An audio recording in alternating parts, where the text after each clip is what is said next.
Good evening বন্ধুরা, তোমরা কেমন আছো? আশা করি সকলেই ভালো আছো। তো তোমরা এখানে দেখতেই পাচ্ছ আমি আমার বরের বাইকে চেপে ঘুরতে বেরিয়ে গেছি। অ্যাকচুয়ালি একটু দরকারি বেরিয়েছিলাম।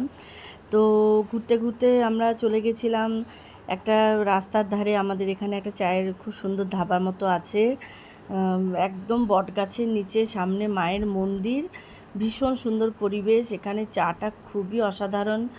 আর দেখতেই পাচ্ছ ভাইগুলো রয়েছে, ওরা আবার একটু ঘামটাম মুছে নিল আমরা ভিডিও করছি দেখে।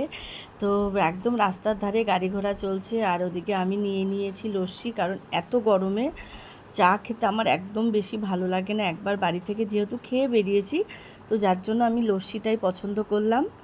আর এদিকে আমার হাজব্যান্ড দেখো, সে তো তার তো চা সারাদিনে 100 বার দিলেও সে না করবে না। তো যাই হোক, বিকেলটা এইভাবে কেটে গেল বেশ সুন্দরভাবে। তো আমি খেলাম লস্যি, আমার বর খেলো হচ্ছে চা। আর অবশ্যই আমি ভুলে যাইনি, কারণ আমার ঘরে একটা ছানা আছে তার জন্য, আর তার বাবার জন্য প্যাক করে নিয়ে নিয়েছি লস্যিটা, যেটা রাতে খাওয়াবে। তো আমার ভিডিওটা কেমন লাগলো অবশ্যই জানি।